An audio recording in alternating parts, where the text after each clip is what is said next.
Taip, sveiki ir ačiū Jums už Jūsų rėmimą. Tarsi norėtųsi kažkokius čia bairiukus, turint omeny, kad Vaidą studijoje pamėtyt, bet kadangi už lango vyksta nelabai geri dalykai Ukraina turint omeny, tai jokios mes tuom iš šoną ir labai klausom įdėmę tavęs. Sveikas, Vaidai. Labas, Algi, sveikas sugrįžęs. Na, nelabai geri dalykai, tai karas pats savaime nėra labai geras dalykas jau beveik 2 metus ir aišku, šitas pastarąsias savaitės daug tokio pesimizmo padvelkia iš tenais, bet aš gal šiaip labiau norėjau pakalbėti apie tai, ką mes matom ir ką mes matydami, regėdami iš tikrųjų nelabai pamatom. Ne. Na, čia toks pastebėjimas ir surišant šitas kelias temas.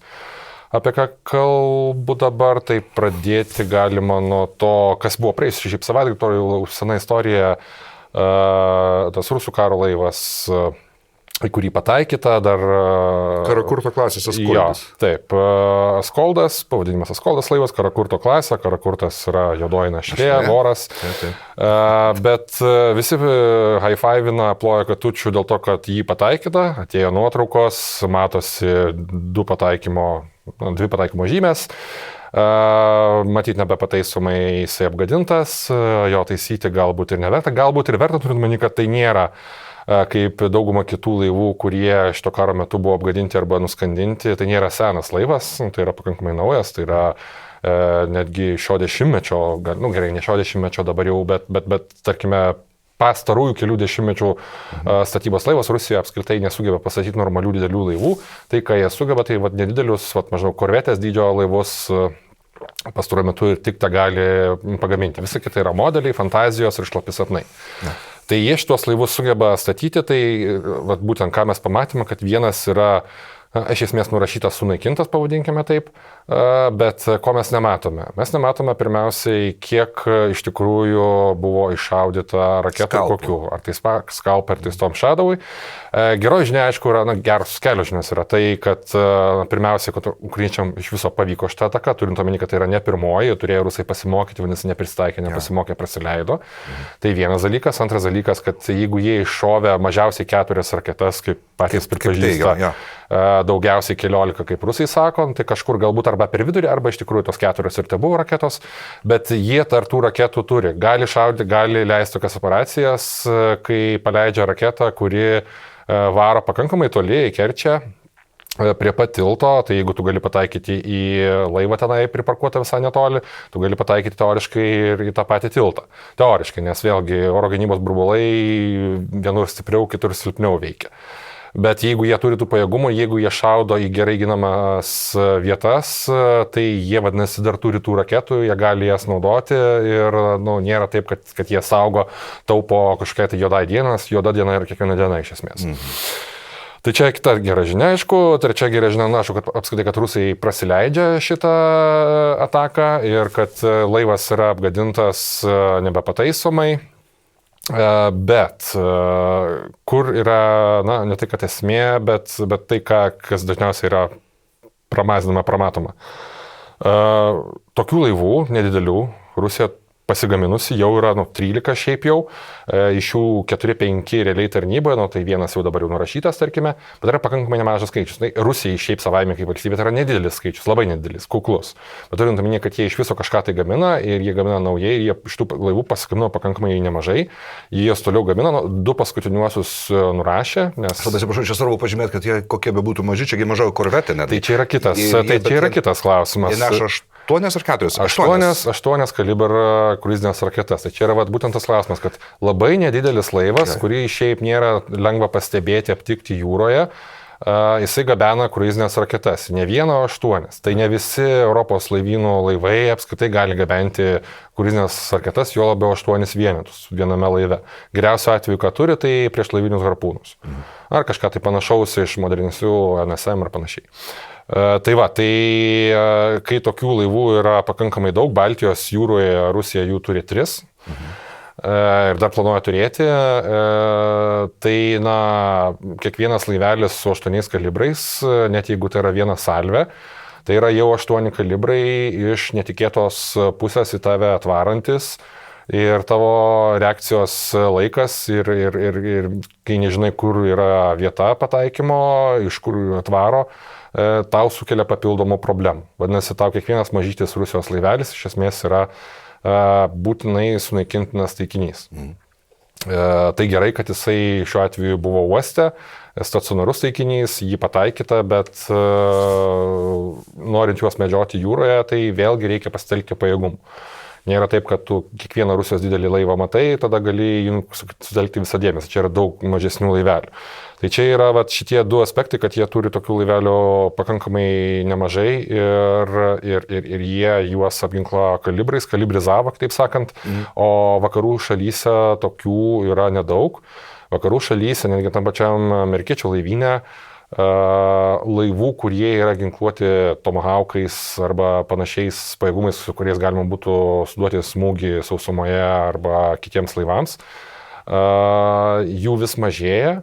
Na, tarkime, dabar, kur yra Viduržemio jūroje lėktuvnešius lydintis kreiseriai, Ticonderoga klasės, didžiuliai tokie, Klaipėdoje keli yra buvę, vienam teko lankytis, visi jie praktiškai yra nurašomi. Palaipsniui, per artimiausius keletą metų visi bus nurašyti ir viskas, jie neturės. Čia Aegis yra, Jie yra senosios Aegis kartos, kadangi jie turi ir prieš lėktuvinius ir prieš raketinius ypač pajėgumus. Tai jie turi 128 paleidimo konteinerius, 128 kiekvienas. Ir viskas, ir tokių laivų nebelieka. Juos gali pakeisti tik tai Adlai Burkai, kurie turi 96, tai yra mažiau. Nu, čia dabar tas prasideda skaičiavimas, kaip 20 amžiaus pradžioje, kai visi matavosi, kiek kas turi dreadnoughtų, kiek kas turi tuose laivuose pabūklų, kokio kalibro pabūklų, koks yra laivų tonažas ir pagal tai matuojama laivyno galia. Aišku, tai ne visuomet suveiks, tai kas popierio nebūtinai reiškia realiai, ką parodė Tsushimos mūšis Japonija ir Rusija, kur rusai gavo visiškai kaulus.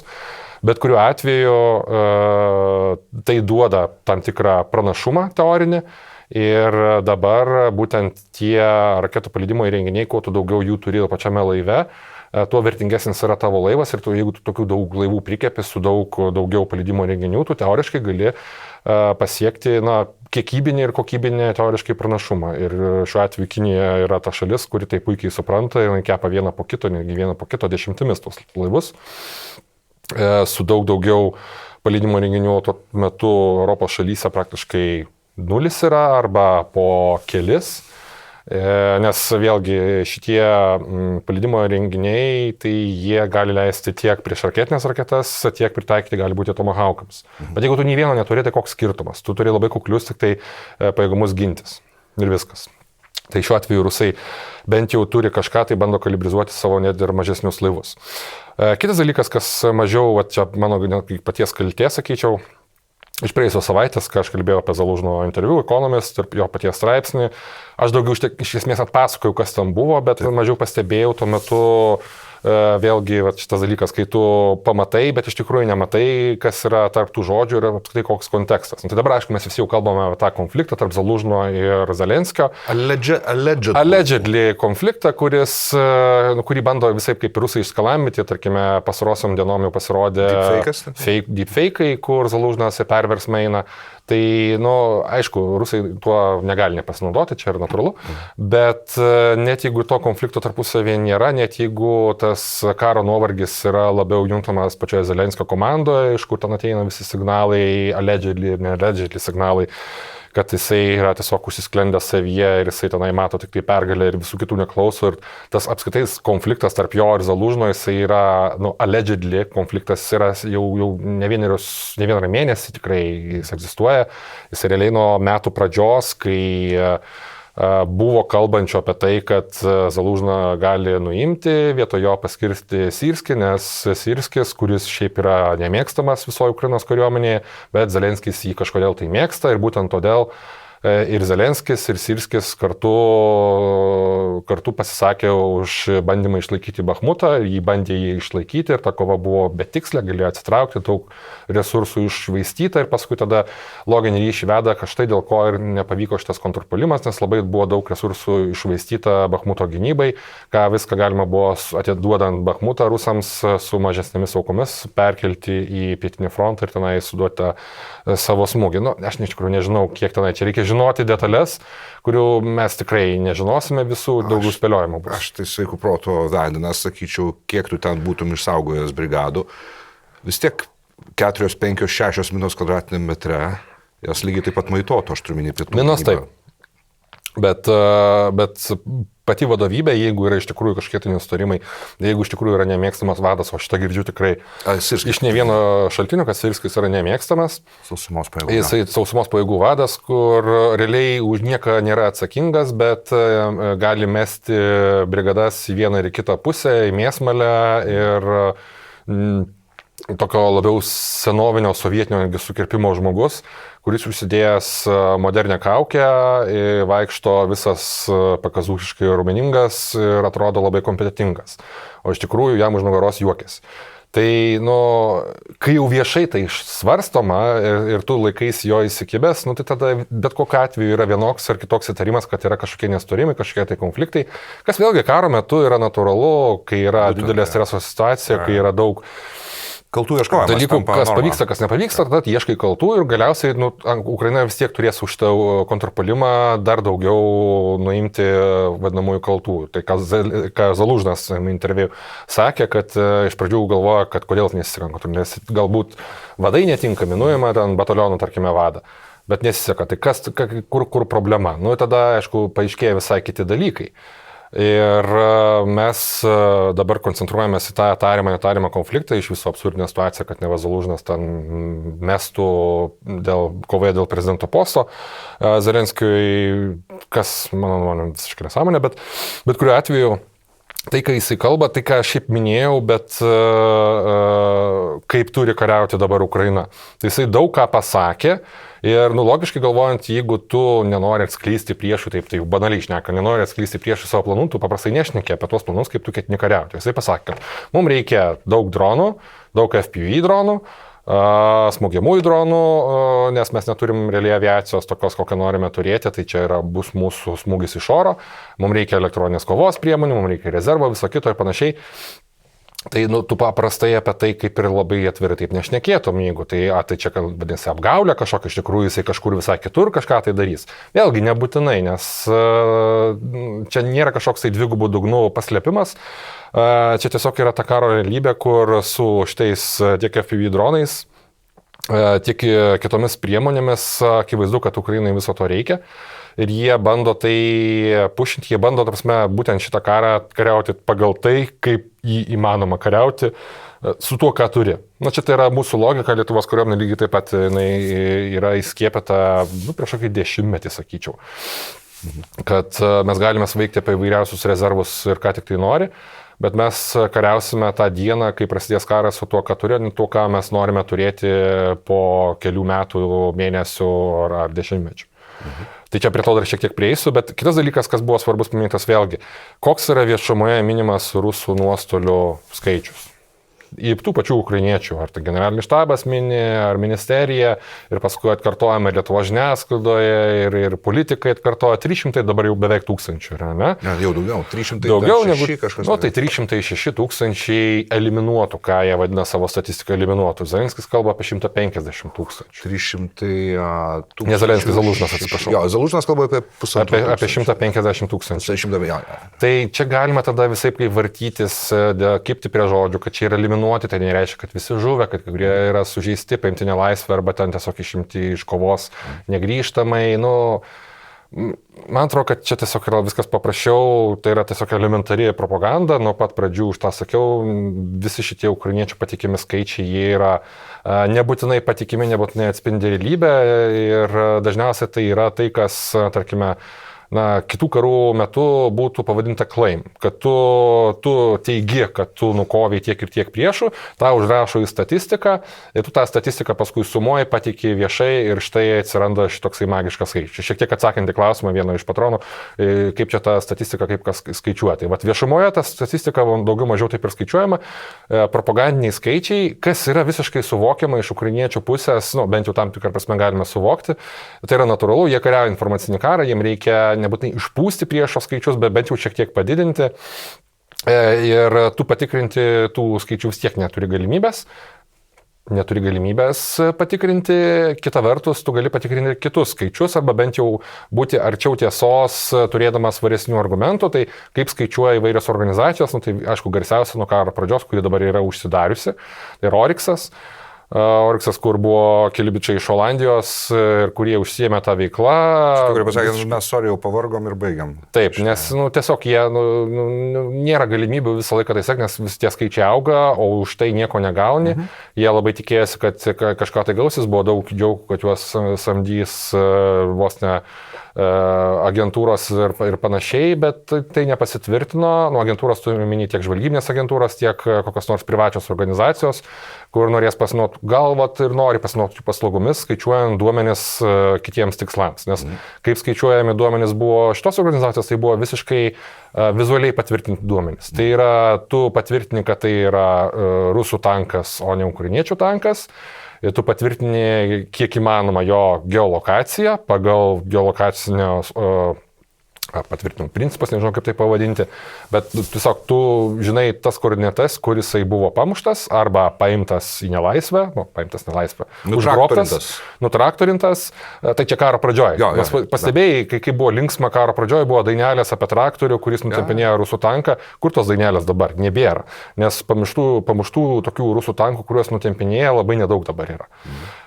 Pasikeitė visai karo pobūdis, netgi dabar bus vasario greitai mėnuo, 24 metų vasaris, kovas, mes nematysime tų pačių vaizdų, kaip nutempinėja rusų tankus, kaip 22. Tai čia buvo, vadinkime, Bairaktarų laikai, jie seniai praėjo. Ir Bairaktarų laikai praėjo. Galbūt praėjo, galbūt dar sugrįžime. Taip. Negalim pasakyti 100%, kad tai bus. Bet esmė, kad kai tu oficialiai kalbėjai tuose oficialiuose Ukrainos patikimuose skaičiuose, kad 5000 beveik tankų sunaikinta, 10 000 įvairiausių šarvuočių, pėstininkų kovos mašinų, BTR ir panašiai, tai realiai tu tuos skaičius dalini iš dviejų ir gauni vizualiai patvirtinus duomenis, kurių dabar nelabai kas gali sekti, išskyrus žvalgybos tarnybos, kurios nebūtinai gali dalintis tais duomenimis. Ir kurios irgi priima tai, kas vėlgi angliškai vadinasi estimate, kad tu,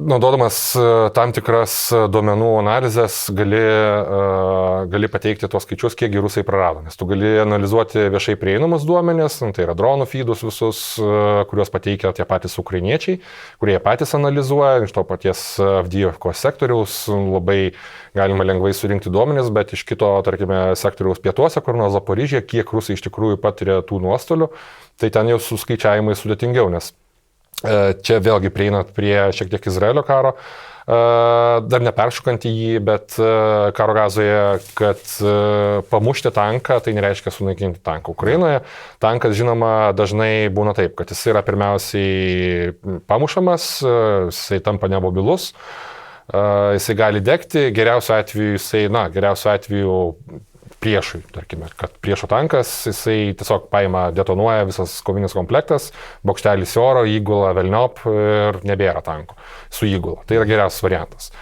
Kitas variantas yra, kai tu tą tanką, aišku, paverti nemobiliu, įgula pabėga. Jeigu sėkmingai pabėga, tai pabėga, tankas stovi vietoje, tada atskrenda dronai su granatomis, jeigu pavyksta, jeigu atidarytas paliktas liukas, pribaigia jį, arba FPV dronai atskrenta, bando pribaigti jį, arba bando padengti artileriją, arba jeigu yra galimybė prieš tankinio ugnim, tai yra prieš tankiniais ginklais. Ir dažniausiai tokiam vienam pamuštam tankui sunaikinti prireikia, mes nežinome iš tikrųjų kiek, nes nėra, aš nežinau, ar yra apskritai tokia statistika, kur būtų matyti yra, kas nors tikrai analizuoja tai, bet aš to nemačiau, kad būtų kiek vienam vidutiniškai vienam tankui prireikia sunaudoti kokių priemonių. Kiek dronų granatų numestų, kiek apskritai dronų tuo metu išgyvena toje operacijoje, turint omeny dronų visą attrition rate, tai yra tiek, kiek dronų prarandama per dieną, tarkime. Tai ten, labai dideli skaičiai yra abiejose pusėse. Kaip šoviniai praktiškai. Galbūt ne tiek, bet kaip, bent jau kaip artilerijos šaudmenys gali būti. Aš šitoje vietoje nenoriu pamiršti, įsiterpsiu. Omanas Jonas Ritos Miliūtės Hebros laidoj, rasit YouTube. Labai geras interviu ir kaip Jonas, kaip visada žinai. Tai jis minėjo skaičius. Tai šitie FPV, kurie neša sprogmenį, ta mums labai matyta ta granatėlė, kamikazė. Ir jie kainuoja 4 Max 500, tuo tarpu 155 ar 152 sviedinys kainuoja daugiau, tai yra 6, 7, 800 $. Ir tai yra... Čia mažiausiai. Čia yra tokia, in your face, čia, aiškiau nebūna. Gerai, tęs.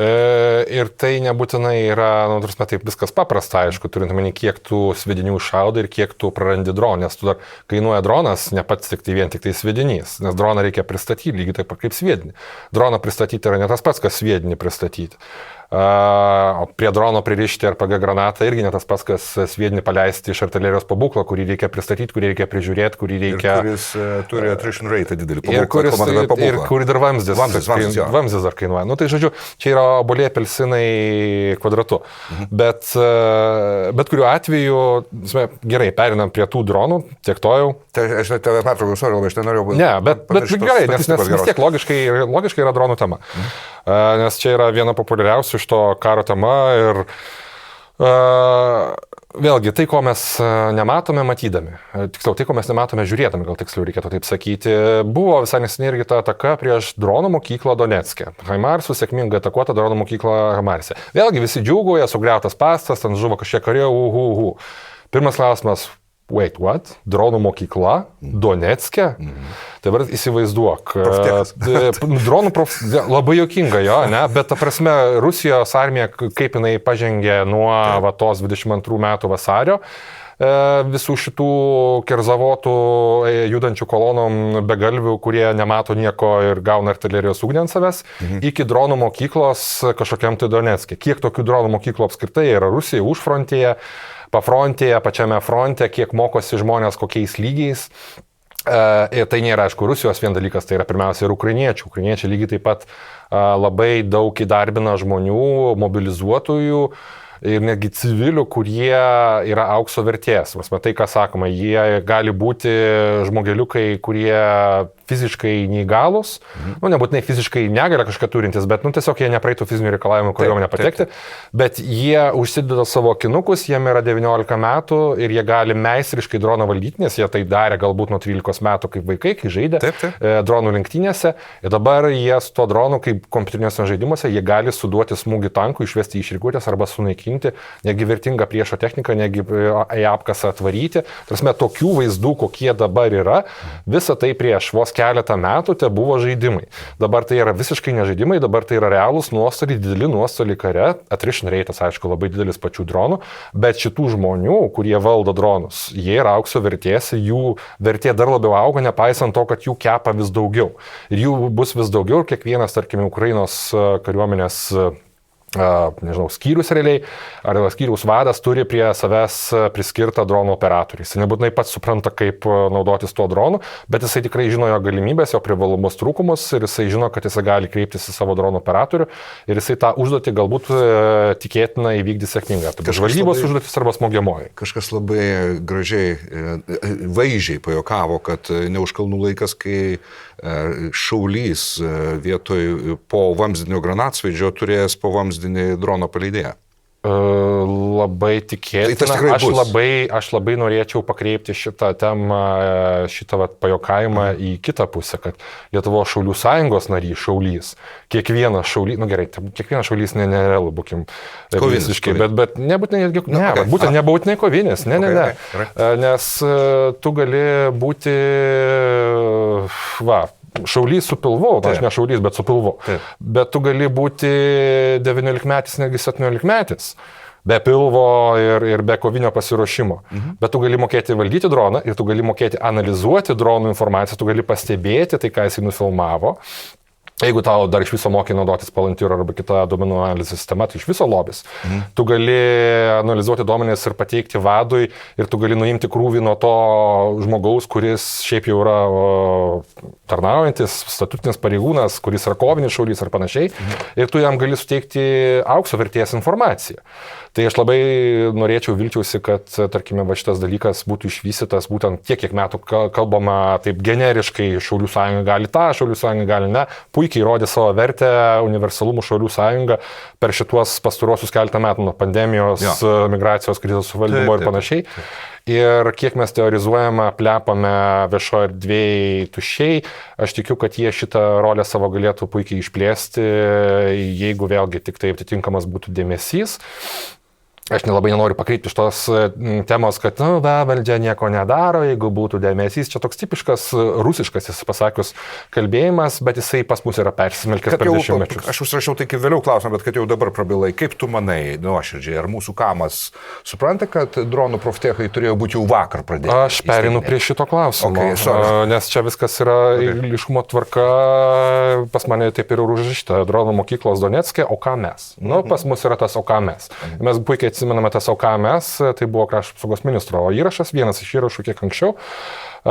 Jisai labai nemėgsta reaguoti į bendrą kritiką, konkrečią kritiką ir labai emocingai mėgsta reaguoti į tai, taip, kažkas pasakytų arogantiškai arba patronizuojančiai, arba visiškai teisingai, pelnytai reaguoja. Čia, prasme, čia vertimo klausimas, kaip tu vertinsi krašto apsaugos ministrą. Bet kuriuo atveju tas, o ką mes postas, tarsi mes nieko nedarytumėm, pas mus Lietuvoje tikrai yra daroma, kariuomenė tikrai yra daroma, krašto apsaugos sistemoje tikrai yra daroma, daug dalykų. Pastarėjai jo keli postai buvo, vėlgi kritikuojant, pirmiausiai buvo lietuvį, kuris Ukrainoje kariavo, Arno Kumpi. Delfyje buvo interviu su juo, ir aišku, tas buvo sentimentas, kurį ne vienas Ukrainoje pabuvojęs lietuvis, jį nuolat išreiškė vienai per kitaip, dažniausiai gaunasi emocingai, kad mes Lietuvoje nesimokome iš esmės iš Ukrainoje karo pamokų visiškai, pažiūrėkite, kaip tenai viskas vyksta, kaip naudojami apkasai, kaip naudojami dronai, kaip visą tai mokomas, ir aš kalbėjau apie dronų mokyklas, tai visa tai yra tenais, o pas mus kas? O pas mus reakcija dažniausiai būna tai, kas pavadintų arba arogantiška, arba patronizuojanti, arba pelnytai tokia atsikertanti, kad jūs nežinote, kaip pas mus yra. Mes viską geriau žinome, mes viską geriau išmanome, mes tikrai pastime, mums nereikia jūsų pagalbos, mums nereikia jūsų nurodinėjimų, ačiū jums. Ja, paskutinis, aišku, įrašas buvo pakankamai mandagus, nes taip, matyt, jaučia, kad, prasme, yra toks ryšys, kai jisai ant kažko tai užvaro, kiti daug jaučiasi įžeisti. Povilas Stankūnas, mūsų dronų specialistas buvęs šią laidoje, Ukrainai labai padeda. Povilas Stankūnas, tikrai žinai. Jis nejaukai supyko ant Arvydo, kad čia komentarai neleidžiami ir kad jis blogas. Tai vėlgi, čia yra asmeninės nuomonės, blogas, geras. Netame esmė yra pačiame požiūrėje ir sistemoje. Ar iš tikrųjų sistemoje taip yra?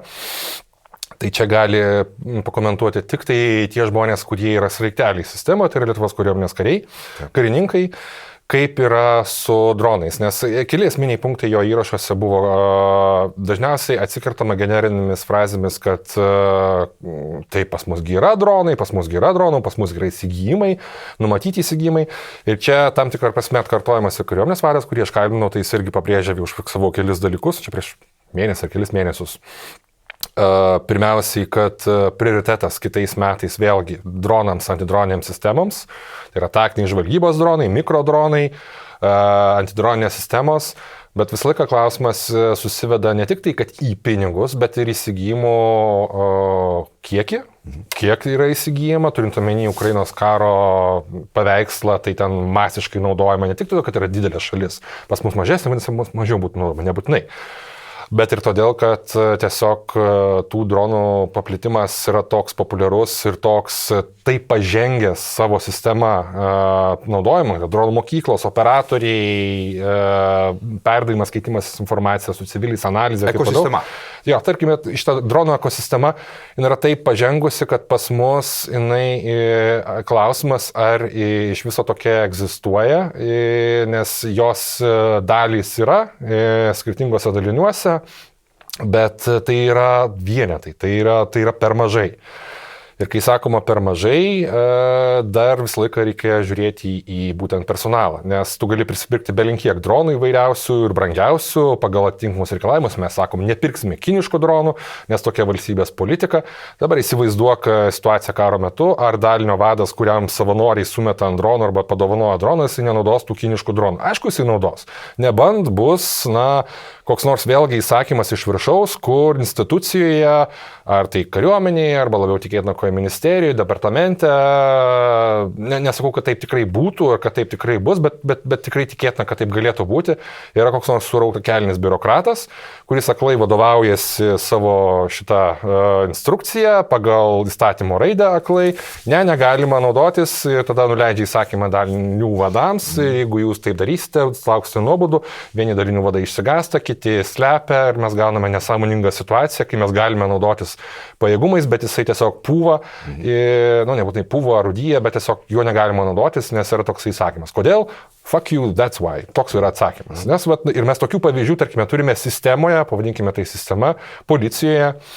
Yra vienas liūdnai pagarsėjęs pareigūnas, kuris būtent pagal statymo raidę, konkrečiai dėl ginklų leidimų priima tokius sprendimus, kurie Lietuvos gynybai yra mažina, kurie netgi Ukrainos gynybos klausimais buvo atsiliepę, kai buvo bandymas perduoti ukrainiečiams radarus.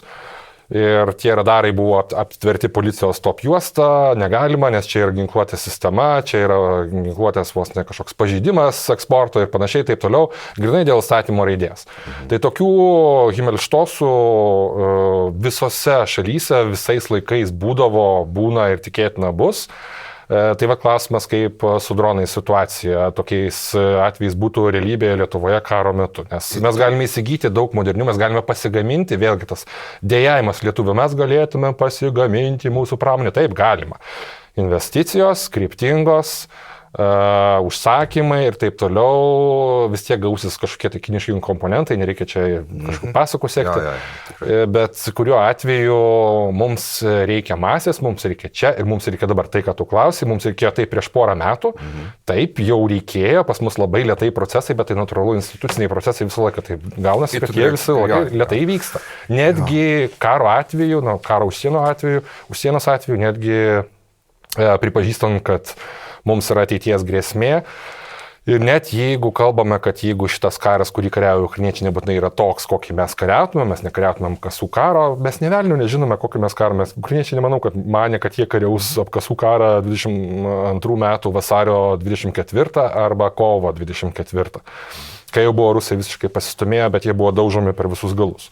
Kai tikrai vyko manevrinis karas ir nebuvo tų apkasų linijų, tai nebuvo manimo, kad kažkur dabar įstriks apkasuose, kaip dabar yra. Tai galbūt taip apie dronus pas mus. Trumpą ekskursą Fingelschloss, ką tu paminėjai. Himmelštosas, čia tikrinė savoka tapusi bendrinė, gali paaiškinti? Aš nežinau, ar tai yra bendrinė, nemanau, kad bendrinė savoka, tai iš vakarų fronte nieko naujo, tai yra vokiečių berods seržantas, galvoju, ar tikrai seržantas, jau net suabejosiu. Aš negaliu kaip Šimonytė cituoti Šveiko vakarų fronte nieko naujo, bet tai yra vienas iš legendinių personažų, kuris yra tas surauktakelinis biurokratas, užknisantis, kuris patekęs į frontą, atsiskleidžia savaip, visiškai išsigąsta, išskysta ir tie kariai, kurių jisai šaukė baziniam kurse, kur vertė juos žygiuoti ir daryti visokias nesąmonės, visiškai nereikalingas karui. Paaiškėjo, kad kariai daug geriau išmano, kurie praleido realiame fronte realiomis sąlygomis daug daugiau laiko negu jisai tiesiog išskysta. Tai nėra bendrinė savoka, bet aš tai sakyčiau, kad Himmelštosas būtų matyti tinkamas apibūdinimas, nebent kas nors surastų geresnį pasakymą tokiam biurokratui. Aš neminėsiu to pareigūno policijos pavardės, nes kaip čia. Anyway. Dronų grėsmė yra dar ir tokia, kad dažniausiai kalbama, net jeigu mes turėtumėme galybę antidroninių priemonių, ką beje ukrainiečiai turi ir rusai turi, ir lietuviškų tų antidroninių priemonių, ta gamyba tik tai plėskite, tęskite lietuviškus tuos antidroninius šautuvus kuo toliau. Jonas labai gyrė jos.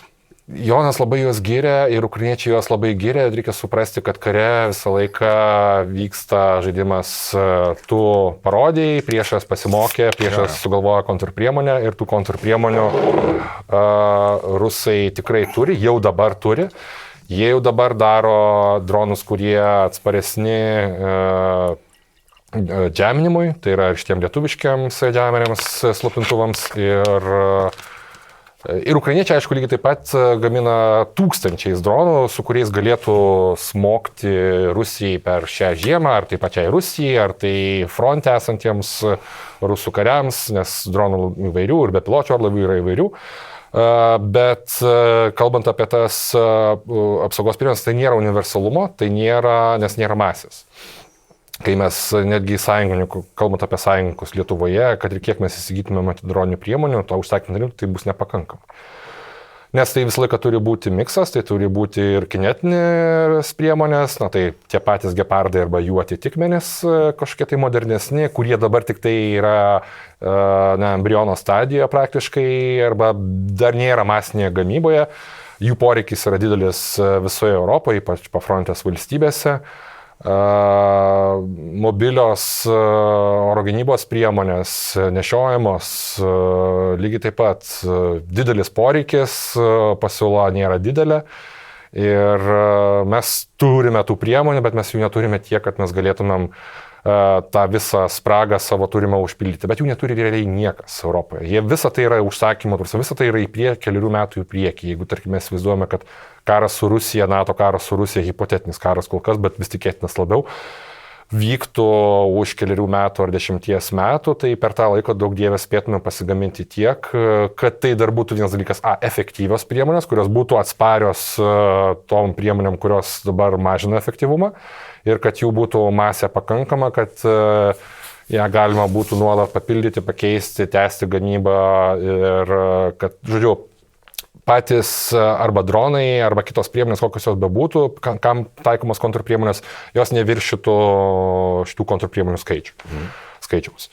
Kad būtų galimybė nuo to apsisaugoti ir vis tiek 100% apsisaugomo nepasieks ir tai rodo ir dabar, tarkime, karas Gazoje, kur Izraelio tankus atakuoja Hamas dronai. Tai aišku, reikia suprasti, kad vienas dalykas, Izraelis, čia kaip pirmoje laidoje, kai tik tai prasidėjo visas šitas reikalas, Ašgi sakiau, kad Hamas puikiai žinojo, eidama skersti Izraelio žmonių, kad Izraelis duos tokį didžiulį kerštą, kad maža nepasirodys. Tai jie šitą žinojo, jie šitą laukė, jie pasiruošė, jie pasirašė tunelius, prieštankinės priemonės, jie matyt pasiruošė dronus, nes jie mokėsi iš Ukrainos. Ir tų yra daug vaizdų įrašų, kurie mokosi, turime sukurti Merkava maketai, kurie juos atakuoja, šturmuoja, būtent tai, ką mes matome dabar, išlenda iš tunelio su tandeminiu granatsvaidžiu ir atakuoja, su tandeminė galvutė granatsvaidžio, RPG-7 atakuoja Merkava tankus iš galo arba iš šonų, bando pramušti šarvus, keliais šūviais bando numušti aktyvios apsaugos priemonės, trofi sistemas, kurios pritaikytos kaip tik prieš tokias granatsvaidžius ir prieš tankinius visus kitus ginklus, bet kai tu masę paleidi RPG granatų ir prieš tankinių kitų raketų į vieną tanką, tai joks trofi vienas nepadės. Tada tu turi keisti taktinius savo sumanimus, o taktiniai sumanimai kol kas, bent jau vėlgi iš tų vaizdų, kuriuos labai aišku atrenka patys izraeliečiai, mes negalime spręsti 100%, kad būtent taip ir vyksta, nes, tai, kas yra patikima viešai, tai nereiškia, kad tai yra pilna versija, mes nematome pilno paveikslo, vėlgi su to pilnu paveikslu karo migla čia yra dalykų, kaip ir Ukrainos kare, negalima tų didelių kažkokių tai išvadų daryti, nes daug kas labai padarė, žiūrėkite, Merkava tankai, namerai, tai yra pėstininkų kovos mašinos, gerai apsaugoti, trofi sistemos, visą kitą stiprų šarvai ir taip toliau, bet jie juda visiškai be pėstininkų paramos. Ir tai rodo ir pačių izraeliečių įrašai, tai rodo pačių hamasininkų įrašai, kur jie medžioja tankus tiek apgyvendintose vietovėse, tai yra kur pastatai, gatvės arba gatvių ir pastatų likučiai, tiek atviroje vietovėje, kur išlenda iš tunelio, pribėga, netgi yra video, kur prideda sprogmenį prie pat Merkavos tankų ir pabėga, kaip kompiuteriniam žaidime. Bet mes ko nematome, kaip minėjau, tai pamuštas tankas, išvestas iš rikiuotės tankas, tai nėra sunaikintas tankas. Kiek prireikia tokių granatų, svidinių ir visų kitų priemonių raketų vienam tankui sunaikinti galiausiai, kiek apskritai yra sunaikintų tų Merkava tankų, tai yra didelis klausimas, ar apskritai tokių yra, nes karo pradžioje tai buvo, kad kai užgrobė tas bazes ir kai tenais buvo sustatyti išrikiuoti tankai, tiesiog reikėjo įmesti granatą, kovinį komplektą detonuoja ir bum.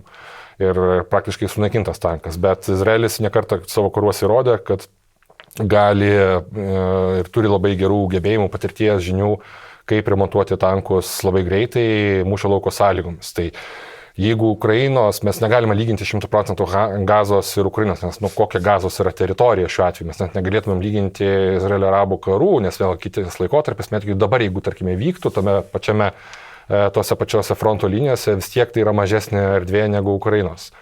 Ir Ukrainos, kadangi frontas per 1000 kilometrų nusidriekęs, tai jeigu tu tanką paleidi, tankų, tarkime, grupę paleidi, užvažiuoja ant minos, imobilizuojamas, artilerija, prieštankiniai ginklai, dronai, bum, bum, bum, bum. Ir tu tiesiog neturi galimybių to tanko evakuoti, iš esmės, kad jį galėtum pataisyti. Izraelis tas galimybės turi, nes jisai kontroliuoja orą visiškai, jisai kontroliuoja sausumą, jeigu jo tankas yra pamušamas, taigi jisai nejuda vienas, paprastai yra 2-3 tankai juda, plus dar 2-3 arba Namera, arba 113 blogiausiu atveju. Ir tada matyt ir pasirodo pėstininkai, nes pėstininkai lygiai taip pat, jeigu važiuoja, nėra kažkur tai tiesiog dingia, jie tuose Namerose sėdi viduje apsaugoti gerai, nes jeigu tas pats Trophy detonuoja, kuris skirtas nuo prieštankinių ginklų, tai jisai pažiūrė skeveldrų lietų, jeigu tu prie tanko esi, skeveldrų lietus yra tau tiesiai į kaktą. Tai aišku, kad tu nenori tenais atsidurti, turint omeny, kad dar į tave ir aišku, Hamas snaiperiai taikosi, kulkosvaidininkai ir tie patys su RPG žmonės. Laksantis, kurie beje, aišku, yra civilių drabužiais ir jeigu tu jo šausi, tu neaišku, ką pataikysi. 15 metį, kuris ten nieko dėtas, paskui paradą išves prieš Hamas televiziją ir prieš visus kitus kanalus arba jų stringerius. Ar tai bus tikras Hamas teroristas. Tai va, tai Izraelis mokosi, jisai naudojant tankus, Izraelio gynybos pajėgos, Sahalas naudoja ant šitų tankų, aišku, matėm ir kalbėjom apie tai, kad pamokos iš Ukraino tai tie narvai, kaip rusai naudoja, pakankamai matyti efektyvi priemonė, pati paprasčiausia, bet efektyvi priemonė stabdyti atakas iš oro, ten, kur tankas yra silpnesnis, bet mes nematome labai daug tų vaizdų. Jeigu mes matytumėme, mes tikrai matytume, kaip sakant, sunaikintų Merkava tankų, kurie degtų ir ant kurių šokinėtų palestiniečiai, bet mes to nematome. Kodėl? To, kad matyt arba tokių nėra. Nes vėlgi pamušamas tankas tada evakuojamas, nes jį dengia kitos priemonės ir kita vertus nėra tokio paplitimo kaip Ukraina. Ukraina yra vėlgi didžiulė teritorija, 10 000 dronų, yra artilerija, ko neturi Hamas. Hamas turi labai ribotus išteklius. Jie gali šaudyti raketas į Izraelio teritoriją, bet jie negali tas raketas panaudoti prieš Izraelio tankus, kurie yra arti, kelių šimtų metrų atstumu. Jie gali keliasdešimt kilometrų šauti iš savo tunelį, bet vienintelis efektyvus ginklas iš arti tai yra RPG. O RPG, kiek jų tu turėsi, arba kiek tu tų dronų turėsi, tai vis tiek yra pakankamai artimos kovos ginklas ir jis yra pastimamas. Ir čia jau kas ką, ar tu kaip pėstininkas su RPG, slėpdamasis tunelyje, arba išlindęs iš jo, arba pastate apgriutame, pataikysi ir mase sugebėsi tą tanką pamušti ir netgi galbūt sunaikinti.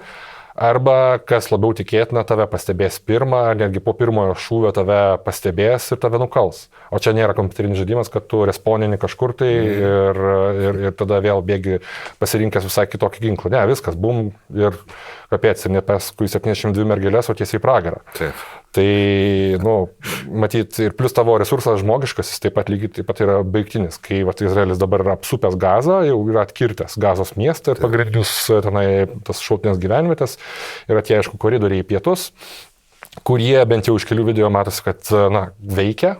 Iš video mes negalim visą laiką iš tų atvirų šaltinių visko dramatiškų išvadų daryti, bet yra įrašai, humanitariniai koridoriai, kur civiliai grinai juda, stovi Merkava tankas ir pro jį juda kolona civilių, kur jau ten tikrai matosi, kad yra civiliai, vaikai, moteris, ant rakliukų asiliukų tempia vežimus, nes nėra kuro, o visas tas kuras, kuris yra, visas naudojamas Hamasininkų. Visi tuneliai naudojami Hamasininkų, ne civilių. Visas kuras, kuris naudojamas pačioje Gazoje, automobiliai, kurie važinėja, tai sušaudo automobilį Hamas tankas ir sako, Hamas tankas.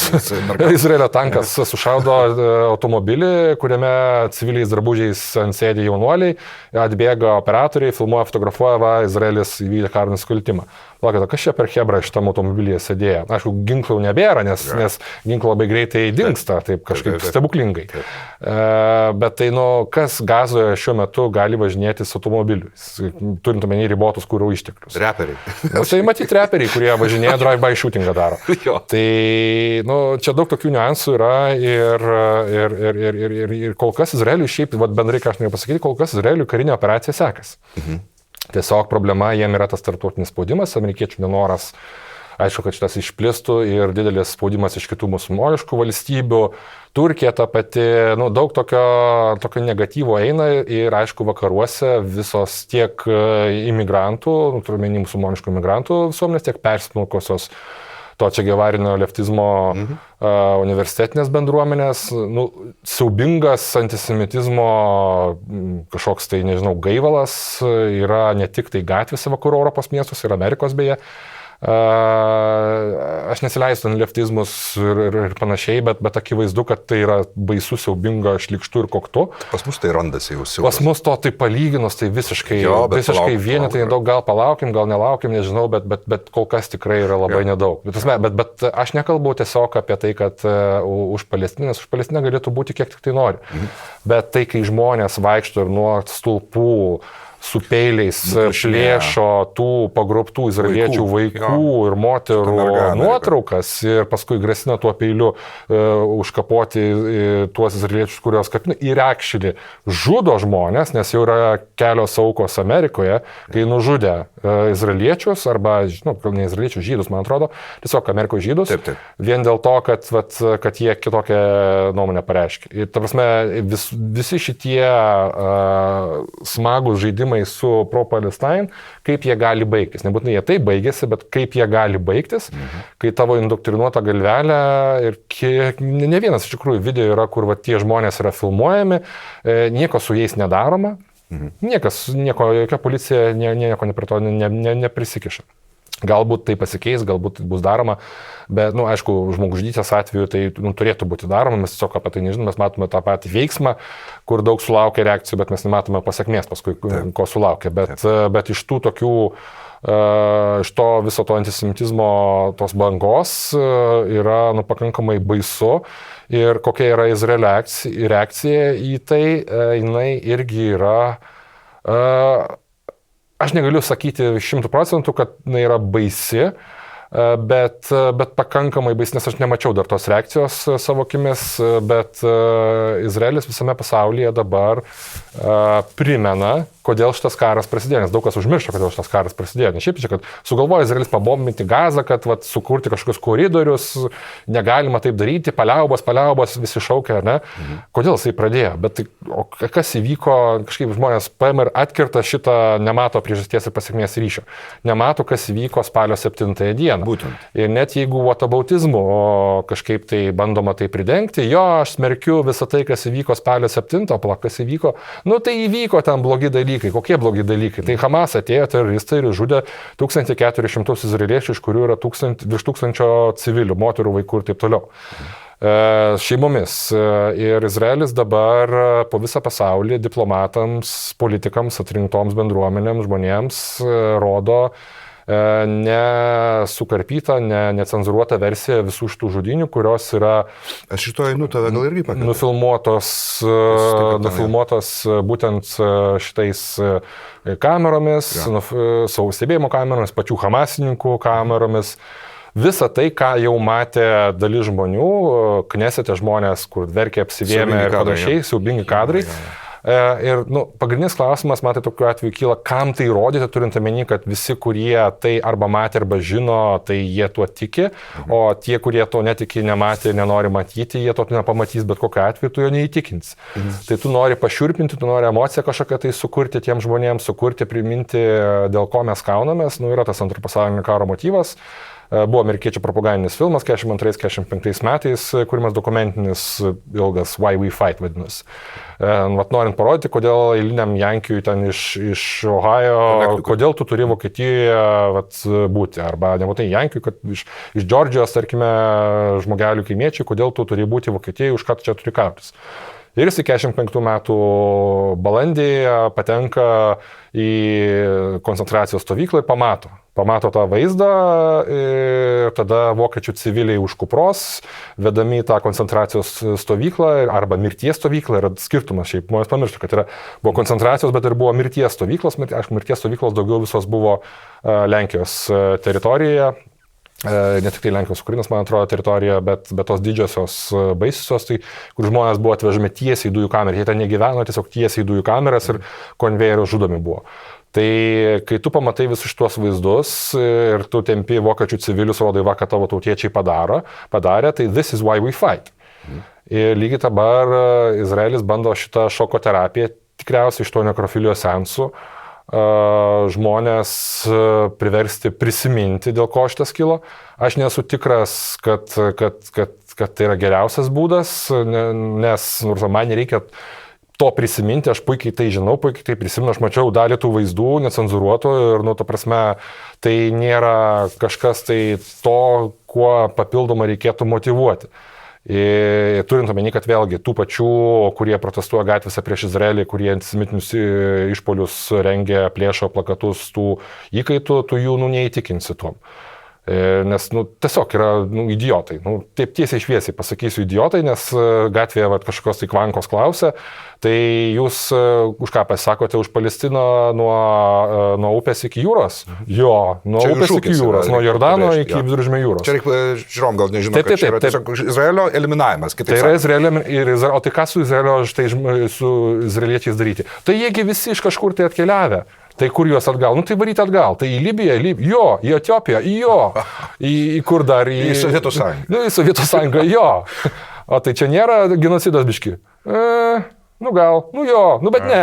Žodžiu, tarsi, iki tokio lygio žmonės nuklėdėja, kad tai tikrai yra baisu. Ir dabar Izraeliui kas beliko? Tai beliko, vienas dalykas, ta šoko terapija. Sutelkti žmonės, tą emocinę būklę palaikyti, priminti, dėl ko viskas prasidėjo, kad ir kaip ten iš tikrųjų būtų, beje, kaip ten iš tikrųjų būtų su tuo, kodėl tai prasidėjo, kas ten pražiopsojo žvalgybą, Netanyahu vyriausybė, kur ten kieno vaidmuo, čia nelenda tas sąmokslo teorijos, bet vis dėlto buvo tenai tų dalykų, kodėl visą tai įvyko ir bus tikrai tyrimas ir tikrai kažkas tai gaus per galvą, Izraelyje dėl to. Bet pamirštant šitą dalyką, dabar yra karas ir dabar Izraelis tiesiog privalo sutelkti visą tą emocinę paramą, visą realią kovinę paramą, atlaikyti visą šitą spaudimą ir išgalabyti visus Hamas teroristus. Ir čia yra viena labai didelė problema, nes tu gali gal teoriškai išgalabyti, nes tau sekasi kaip Izraeliui, tankais lenkasi, tų dėlių labai nuostolių kažkokių tai nėra tragiškų, bet kas tada? O kas po to? Tu išgalabys negi tuneliuose, visus išrūkysi velniop, kas tada? Nes visos tos kartos, mes grįžtam prie to paties, visos tos kartos jaunuolių, kaip ir 14 metais, kurie buvo jaunuoliai, dabar užaugo iki tų pačių jau nebe jaunuolių, jie buvo paaugliai, dabar yra suaugę vyrai, galbūt dalis jų ėjo ir žudė izraeliečius Izraelyje spalio 7 dieną. Galbūt ne, bet šitie žmonės yra ugdomi nekęsti Izraelio, nekęsti žydų ir jų vaikai, tų Hamas teroristų vaikai arba tiesiog vaikai, jie matydami visus šitos sugrimus, matydami, kaip jie slenka kartu su tais konvojais, matydami visą tą žiaurumą, visą tą siaubą, kur jie nukreips savo dėmesį. Jos reikia vaikus atimti ir juos auklėti kaip Konektikuto Jankio karaliaus Artūro dvare nuotykiuose aprašytuose Marko Twaino. Algis Ramanauskas imasi Rusijos taktikos ir Marko Twaino. Tas tikrai suveiktų, bet tas reikalautų nežmoniškų išteklių. Tas neįmanoma šiais laikais, turint omeny, kad mes kalbame apie Izraelio, ne apie Rusiją, kuri grobia ukrainiečių vaikus, indoktrinuoja juos ir paskui siunčia į frontą kariauti prieš ukrainiečius. Genocidų aktas, lygiai taip pat Netanyahu galėtų sulaukti Hagos tarptautinio baudžiamojo teismo. Vargu ar sulauktų. Bet kuriuo atveju, čia nėra išeities geros ir jie žiūri trumpalaikį sprendimą, mums reikia dabar išrūkyti.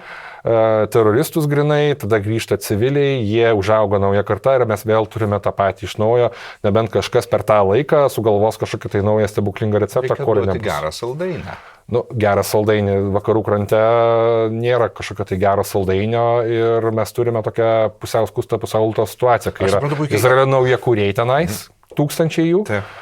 Ir nu, tarsi, tai, kas yra pagal tarptautinę teisę okupacija. Ir mes turime tokią pusiau kaip ir Izraelio autonomiją su administracinė sostinė, kuri visai netoli yra Jeruzalės.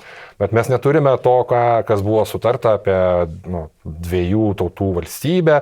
Mes neturime realios Palestinos valstybės, kur galėtų būti kažkokia tai bent jau, ramybė sąlyginė. Ta prasme, ta neapykanta, jinai kaip ir Balkanuose. Balkanos mokintis tos neapykantos iš to kraštų.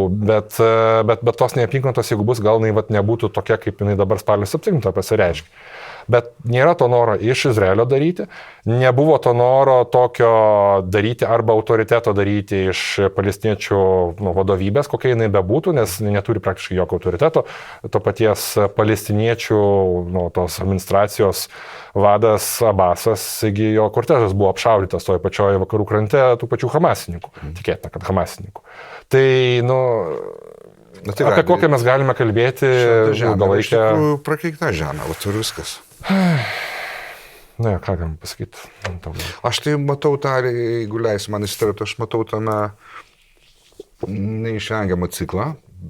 Ir dabar reikalas sakau neišvengiamą ir šitoje vietoje Izraelis dabar daug dievė atvanos, ten gerai duos pipirų. Ir vėl turės 12, 18, 22 metus sąlyginos ramybės. O ką kitaip? Mes dabar turėjom 9 beveik metus. Nuo 14 metų, paskutinio didelio karo. Tai turint omeny dabar tokį programą, kuris buvo didžiausias nuo antro pasaulinio laikų, tai tu turėsim, turbūt bus daugiau metų ramybės dabar. Galbūt. Ir dėl reperkusijų atitinkamų, kurias vykdo dabar. Bet vėlgi, čia daug yra tokių nežinomųjų į ateitį einant, vingiuojant tos linijos, svarstant, kas negali būti, gali nauja grupuotė susikurti, kuri būtų paremta nebūtinai palestiniečių pagrindu. Tai gali būti arabų vėlgi nacionalizmas, gali būti arabų terorizmas, gali būti naujoji ISIS, kuri būtų dar radikalesnė. Čia vėlgi tas ciklas, kaip tu minėjai, buvo Juodasis rugsėjis, buvo PLO, dabar Hamas, gali būti visiškai naujai iškilti, kur gali būti dar radikalesnė. Kitokiomis priemonėmis, jų požiūrių efektyvesnėmis gali Izraelį visaip kaip šokdinti, naikinti, siaubti ir panašiai. Ir tai visiškai nieko nesusiję su Palestinos laisvė, nepriklausomybė ir panašiai. Tai Hamas yra įrodę, bet jeigu pasauliui, mes matome, jeigu pasauliui tai visiškai, pasauliui, daliai pasaulio tai visiškai dzen, jeigu jie užmerkia akis, šaukia Palestina, laisvę Palestinai ir jie nesupranta, apie kokią Palestiną kalba, laisvę tiem taikiem gyventojam, kai tie patys taikus gyventojai, jie yra gyvieji skydai tų pačių hamasininkų, kurie slepiasi tunelis, bet to, kad ten būtų saugomi žmonės. Ir jie galėtų viršui kariauti, bet jie taigi taip nedaro. Ne? Jie yra tiesiog turistų, kuriem nerūpi žmogaus gyvybė. Tai jeigu dar tokių atsiras, kokia garantija yra, kad tiek Palestina kažkokią tą ateitį turės, tiek palestiniečiai, tiek pats Izraelis kitaip galės atsakyti. Taip, kitko, kalbant apie gyvus skydus, tau gerai žinomas Tomas Cooperis, kurio yra substekas Sarkastozaurus. Atvirų tekstų sako, parodykit man nors vieną faktą, kad Hamas naudoja civilius kaip skydus. Jis šiuo požiūriu yra vienareikšmiškas. Jis sako, aš tokių nežinau faktų, nors jos labai amplifikuoja Izraelio pusę, bet tokių aš ne vieno nemačiau. Pateikit man juos. Ir šitoje vietoje... Kaip aš dabar tavo ant stalo pateiksiu? Ne, Yra tiek įrašų, čia tas dalykas, parodykit man, kad žemė yra neplokščia, nes aš matau horizontą ir aš sakau, kad tai yra plokščia. Tai Audrius Bačiulis šitoje vietoje pasakė dalyką, su kuriuo šiaip jau sunku nesutikti, turint omeny, kad Tomas Cooperis yra Austras, o Audrius sako, sunku ras didesnį antisemitą negu Austrą. Ir tame yra istorinės tiesos yra tikrai. Čia buvo kažkur žemėlapis, ir įvardinkite garsiausią to šalies žmogų. Žinai, kai būna žemėlapį internete, nebūtinai atspindi jokių būdų kažkokią tai realybę, bet iš Lietuvos buvo Domantas Sabonis, iš Austrijos buvo Mozartas, iš Vokietijos buvo Hitleris. Tai komentaras buvo, kad Austrai sugeba fantastiškai slėpti savo identitetą. Kažkas panašaus. Čia geras. Tai, aišku, vėlgi čia... Iš Austrijos turėtų būti objektyviai tas dėdukas, kuris slėpė dukrą keliasdešimt metų Rusijai. Na, bet kuriuo atveju maža šūdina valstybė, Gerai, mes neminėsim per daug. Tai būtų tiek, Vaidai, ne? Aš tada... Taip, nebent yra klausimas kažkoks. Jo, klausimas yra. Ruslan Livijev, tas, kur su Naki dirba vaikinas, kur su kalbos impedimentu, bet aš tą sakau nepiktai, nes jis šiaip geras vaikinas ir jis labai matosi stengėsi būti objektyvus. Jis minėjo atvejį, kuris visai neseniai vyko, man atrodo, pietuose, Zaporižės fronte. Ukrainiečių vienetas, 14 ar keliasdešimt pėstininkų apkasuose laikė gynybą ir tai buvo ko ne pirmas kartas, kai rusai, kurių buvo iki 10, man atrodo, Taip. puolė dronais. Puolė dronais savižudžiais ir darė tai, ko gero, pirmą kartą taip sistemingai ir taip taikliai ir taip sėkmingai. Ir jie išmušė tuos ukrainiečius iš ten. Ten buvo gal mažesni skaičiai, buvo 12-13 ukrainiečių ir buvo 4-5 puolantis rusai, bet buvo dronai, tie FPV dronai, kurie iš esmės veikia kaip, ne tik kaip artilerija, bet tai, ką šiandien pavadintum minosvaidininko atitikmeniu. Tik tai, kad visą tai daroma galbūt pigiau arba bent jau tiksliau tai tikrai. Kai tu smogi apkasui, koreguoji. Jie reiškia išmoko. Matyt, kažkoks vadas. Mes negalime daryti iš vieno šito kažkaip generalizuoti, nes va čia irgi kitas buvo komentaras, kur šiandien skaičiau, kad vėl to paties ukrainiečio, kuris nuo 14 metų kariauja, tarpe iki šito karo buvo IT specialistas, grįžo vėl kariuomenė, yra kuopos vadas. Prado akį, bet ką jis sakė, kad negalima rusų menkinti žemėti vien to, kad jie labai, labai skirtingi daliniai ir netgi jų patirtis nebūtinai kažką tai pasako. Yra per pernai metais Charkovo puolimą apsuptas rusų dalinys ir vienas rusas nepasiduoda. Niekaip nepasiduoda, nes jam siūlo. Jisai uždelsia visą ukrainiečių dalinį keliom valandom, jis nepasiduoda. Ir paskui paaiškėja, kad jisai kelias savaitės mobilizuotas mobikas. Jis jokios karinės patirties neturi, bet jisai tiesiog sugeba padaryti tai. Nebūtinai tai reiškia, kad profesionalus karys to būtų nepadaręs, jis pasiduoda ir profesionalus kariai. Bet kad rusai mokosi ir skirtingas tas jų pasirengimas, skirtinga motivacija, skirtingas aprūpinimas, va čia yra pas rusus kas išskirtinumas, kad labai skirtingi. Tu negali niekada žinoti, kad vakare pas tave ateina gauja ten buvusių Wagnerovcų ar ten šitų Zekų, kurie šturmuoja aklai ir tu juos tiesiog paguldai, bet kitą naktį pas tave gali ateiti profesionalus desantininkai. Ir tave tada skers, nes jie žino, ką daryti, galbūt profesionaliau. Ir tu galbūt tą naktį neatsilaikysi. Tai va tas nelygiavertiškumas pas juos yra ir jie gali iš tikrųjų... Bet čia tik tiesiog įrodo, kad priemonės, tos, kurios yra naudojamas, ar tai būtų dronai, ar tai artilerija, jos gali padėti mažame sektoriaus ruože, bet tai nedaroma iš to kažkokių tai didelių generalizacijų, apibendrinimo, kad čia jau viskas taip pat visam fronte dabar yra, visa ta patirtis yra perduota. Ne, Ukrainai daug yra svarbiau būtent šita patirtis jų pačių tiek perduoti pirmiausia savo kariams, savo mobilizuotiesiems, jauniesiems ir vyresniesiems kariams, perduoti šitą patirtį seržantams, tai yra puskarininkėms, kurie yra kariuomenės stuburas, ir perduoti, aišku, visą šitą patirtį mums, NATO kariuomenėms. Nes mes visą tai matome tik tai labai iš toli, labai ribotas ratas žmonių su tuo susiduria, ta prasme, nėra taip, kad lietuvių kariai ir kitų šalių kariai viso to nematytų, nesimokytų, čia mes tik tai sėdėm prie stalo, ekspertai viską žino, matom. Aišku, kad nesąmonė.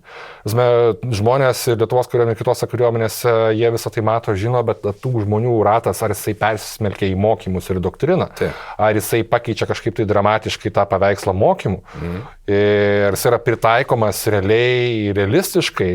Daug tų pastabų buvo, kad bent jau iš pradžių, kad ne.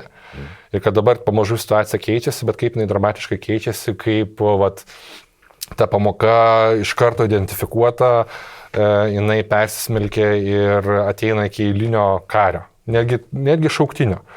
Nes šiandien tas šauktinis po 3 mėnesių bazinio, jisai yra parinktas, jis aišku turi mokytis visą kitą, tapti specialistų, dalinyje, tarnauti, bet teoriškai jis yra parinktas ir jam gali tekti tiesiog po 3 mėnesių dabar stoti, netgi ne po 3 mėnesių, gali stoti į mūšį. Nes jisai turi jau tame bazinėme be visų kitų bazinių dalykų išmokti tai, kas yra šitame šiuolaikinėme baisiame kare. Nes pirmasis smūgis yra daugiau, aišku, branduolinio karo doktrinos dalis, bet jeigu konvenciniai pusėje mes tai taikome, pirmasis smūgis nebūtinai gali būti kažkokia masinė Rusijos aviacijos raketinė ataka, taip kaip jie darė 22 metų vasarį, bet tai gali būti masinė visiškai netikėta FPV drono ataka iš Kaliningrado ar iš Baltarusijos. Kai keliasdešimties kilometrų juostoje pasienyje atakuojami kritiniai objektai. Ir tu nesuvoktum, kas darosi. Tu esi pagėgiuose arba tu esi medininkų pasienio poste ir dronai savižudžiai tave pradeda lakstyti. Arba ten, nežinau, elektroniniam kovos priemonėm yra atjungiamas mobilusis, interneto ryšys, elektros laidai nukarpomi ir taip toliau. Ir staiga tu lieki be akių, kas darosi tenais. Aš žinau, kaip kovoti su šitais mažais dronais. Daktaras Algis Ramanauskas. Aš žinau, labai pas receptą. Kaip niekas iki to nedasigalvojo, aš niekaip nesuprantu. Žiūrėk, klausyk, visi klausom. Atsimenam tos vaizdus iš Antrojo pasaulinio, kur didžiuliai oro balionai iš Londono. Buvo. Jie šiais laikais beje naudojam. Tai bent jau buvo Afganistane. Mažus Vinipucho balionėlius, kad kiekvienas vienetas mažiausias skyrius turėtų aplinkui daug balionėlių prieš droninių. Sužiūrėk, kaip pigu. Easy peasy. Ir tos balionėlius galima pripildyti helių, kad jie, žinai, natūraliai. Atsisiųsti. Jo. O ten, jeigu, pavyzdžiui, nepanaudoji to balionėlio, tai tada kariai galėtų per... Helio prisipūsti, paskui kalbėti per radiją. Jo, buvo. Gerai, surimtėkim. Dar vienas klausimas ir toj baigsim. Ar tikrai rusai, turite omeny, kad jie nešaudo dabar taip masiškai, kaip jie buvo įpratę? Jie taupo žiemą ir tai būtų iš tikrųjų labai sunkus Ukrainai? Aš kelias laidas šitą spėjimą dariau, kad jie nešaudo būtent dėl tos priežasties, kad jie laukia gero momento, kai galės kažką tai padaryti, nes vienas dalykas, jie kai šaudė, rusai turi gebėjimą ir mokytis, bet ir kartu nesimokyti visiškai neverna. Tai rodo ir jų padėtis fronte, kai jie sugeba pasimokyti iš savo klaidų ir jie jų nebekartoja. Ir jie adaptuojasi, prisitaiko prie situacijos ir jie ukrainiečiam pateikia surprizų, bet lygiai taip pat jie sugeba pateikti savo visiškai idiotiškumą tam pačiam fronte, kartodami tas pačias klaidas, eidami per Avdijevką lygiai taip pat kaip ėjo per Vuhledarą anksčiau, arba savo laivų nesugebėdami apsaugoti Krymę ir taip toliau panašiai. Tai, ką jie darė su savo kruiziniam ir balistiniam raketom pernai metų spalį, teoriškai dabar jau kaip ir jau laikas būtų atakuoti Ukrainos kritinę infrastruktūrą, ją bandyti uždusinti tiksliau, mes sugriauti taip, kad nebūtų sunku ją atstatyti, palaikyti šaltuoju metų laiku. Ir jie to nedaro. Tai jie nebūtinai tai yra jų taikinys. Jie galbūt irgi mokosi, jie galbūt skaičiuoja, galbūt žiūri, kur gali būti kitas taikinys, kur būtų efektyviau smogti. Ir aš nežinau, ar tai yra pasienis Lenkijos Ukrainos, ar tai yra, nes ką mes matėm dabar, jeigu uostai yra atakuojami, ar ne, tai jie atakuojami dažniausiai dronais. Buvo čia nesena ataka vakar berods prieš prekybinį laivą. Liberijos, man atrodo. Jo, ir tai buvo prieš laivinę raketą panaudota. Tai čia vienetinis atvejis, kuris vėlgi kažkokios tendencijos nebūtinai rodo, bet jeigu jie tas raketas taupo, tai tas šautuvas pakamintas ant sienos galiausiai iššaus. Kalbant apie šautuvą ant sienos. Laidos pabaigai. Čia kienogi yra metafora. Čia dabar man testas. Ne, aš tiesiog noriu papasakoti, kas man nutiko Kopenhagos oro uoste, kai buvo 7 valandos langas ir mes su mano misis sėdėjome ir aš skaičiau, žinai ką aš skaičiau? Ta, kuris apie šautuvą ant sienos pjesėje kalbėjo. Labai didelė knyga. Čechovas. Tai aš žinok perskaičiau 2 pjesės. 2. Tai buvo, pirma buvo Dėdė Vanė, antroji buvo Vyšnių sodas. Žinai, kuo jos skiriasi? Iš spektaklio kalbant, vienoje daugiau reikimo, kitoje mažiau. Tai iš esmės niekuo. Dabar, tu matęs jas ar skaitai? Aš matęs spektaklius. O tu skaitęs originalą? Ne. Tai Vaidai. Žiūrėkit, aš padarysiu antrų psichozų laidą specialiai apie tai. Aš nežinau, kiek jinai bus ilga, ar 20, ar 25, ar 4. Galėsi rusiškai viską. Bet aš galiu pasakyti, aš paanonsuosiu, truputį paspoilinsiu. Žiūrėkit, aš jums kaip ekspertas, kaip jezikovedas ir čechovovedas sakau, tos 2 pjesės, o tikėtina, kad ir kitos, yra totalus, absoliutus, smirdantis šūdų šūdas. Susiraskit originalo kalba, tai yra visiškai be apribojimų, nes autorius miręs daugiau kaip prieš 70 metų ir pilna to šūdo. Tai va pats prabilai apie šautuvą ant sienos, čia yra jo metafora. Anyway. tiek šitam. Tiek Dėdei Vaniui, tiek Vyšnių sodė yra šaudoma. Nu, Vyšnių sodė ten revolverį pasidaka, pas jį yra kažkoks fetišas ant ginklų. Žinai, kodėl? Aš šį dar pasigūglinau. Tarp kitko, Čechovas yra vienas iš tų rusų, kuriems advokatavau, nes Dievažyjo trumpos istorijos nėra tokios blogos. Ko nepasakysi, pavyzdžiui, apie Tolstojaus arba Dostojevskio literatūrą, kuri apskritai yra spamas, tiesiog vadovėlis. Tai Čechovas pasirodo su Levitanu, su to dailininku. Kažkokiu būdu atsidūrė prie pajūrio, turbūt tai buvo kur nors prie Taganrogo, Čechovas beje iš ten. Ir Levitanas visiškai be reikalo nušovė žuvėdrą. Ir Čechovui padarė, jinai nukrito, žinai, ir Čechovui padarė tai didžiulį įspūdį. Labai negerą. Man atrodo, su tuo įspūdžiu vis tiek kažkaip tai turi būti susijęs su rusiškas alkoholis. Ne. Tos abi piesės, nespoilinsiu, aš padarysiu apie tai, reiškia. Ačiū tau labai. Ačiū tau. Iki. До свидания.